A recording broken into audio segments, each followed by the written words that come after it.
I mean, yeah, I took that Egyptian mythology class. Well, actually, the mythology class, like you did, Mm-hmm. but I think we took it separately. I think I took it one semester, and you took it like a later semester. Gotcha. Yeah, it was a pretty good course in that. Again, I want to talk about the CGI, which earlier we were talking about.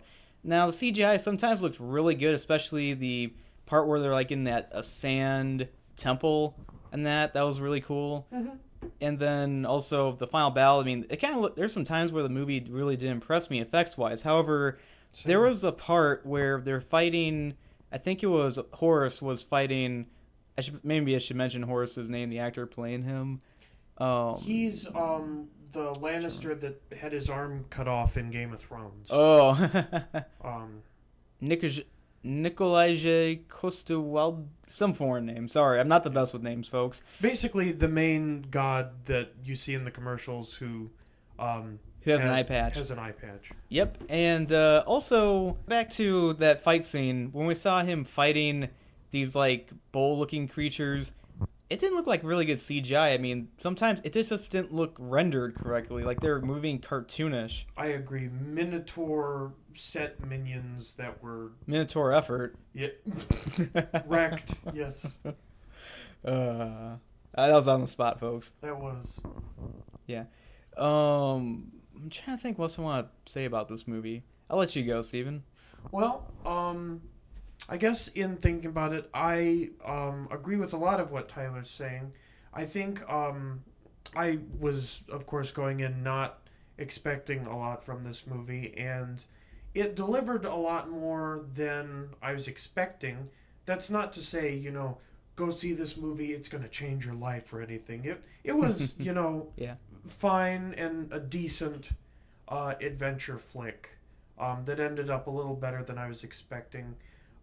There was a part in it that stood out to me the most, being the fight with the cobras. Yeah, I Um, mean, I was kind of getting some flashbacks to like that crappy remake of Clash of the Titans, but don't worry, this is much better. right. It also reminded me of Dragon Wars. Have you seen that abomination against Yeah. humankind? Oh my god, you just uncovered that from the sands of time. I wish I would have forgot about that one. Hashtag Prince of Persia. Yeah, I mean, honestly, I actually enjoyed this movie more than Prince of Persia. Oh yeah, and Beck, a terrible name for Not like the band Beck. yeah. That's just a terrible name. Like going, having your protagonist named Bill. Not even say his last name, Bill.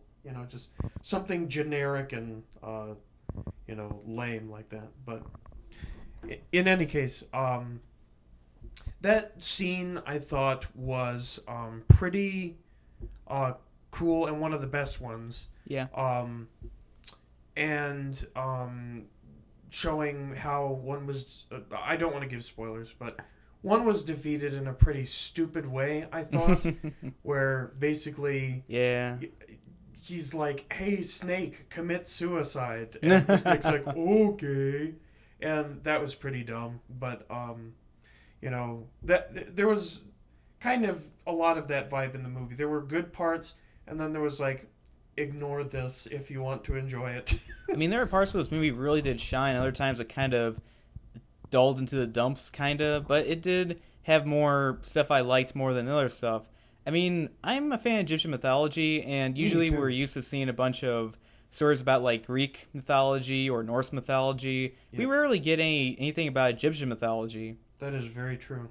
Yeah, I mean, it's kind of a rarity to see one of these kind of films about Egyptian mythology. I think it's pretty underrated. I think eventually, maybe in time, we'll see more. But sadly, I think the story of like Osiris or Horus, I'm trying to remember what the exact name is that's pretty much the only well-known Egyptian mythology story besides the creation one. Right. Yeah, I think it's the story of Osiris because that's the one that is typically mentioned, and the central theme is him being separated into 14 pieces and then eventually regathered, and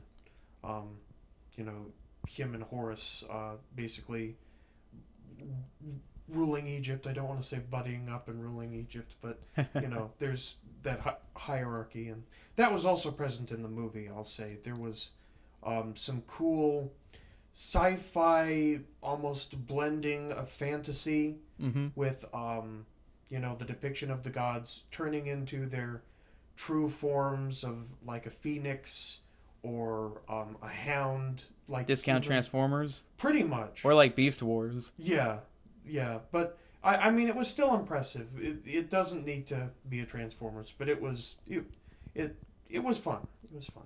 Okay, so what'd you give this movie, Steven? Well, I've been thinking about it, and I think that I would give this movie a 77%. That seems right about on the nose. Okay. Because it was a better B movie. I don't want to say it's a like bad movie, but it was certainly fine and fun, but it's not one that you're probably going to be watching all the time, like a new classic or something.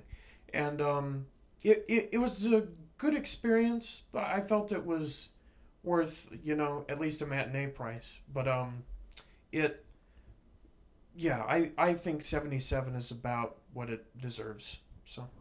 Okay. Personally for me, I mean, it's kind of out of left field. I'm not trying to spoil anything for you folks, but the thing is that I kind of have a minor respect for some movies that actually kind of shock you with a surprise death. I mean, it's not like towards the end. It's actually kind of more in the first half when it happens.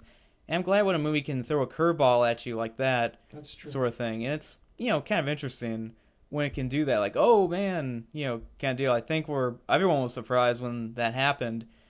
But anyway, I would say that Gods of Egypt is not as bad as everyone says it is. Absolutely. I mean, I'm not saying it's like an underrated classic like Watchmen or Van Helsing. Right. But it does definitely have its moments. I would say it's probably, not the. I mean, it's one of my lesser favorite movies of the year, but I highly doubt this is going to be like my top 10 worst of the year.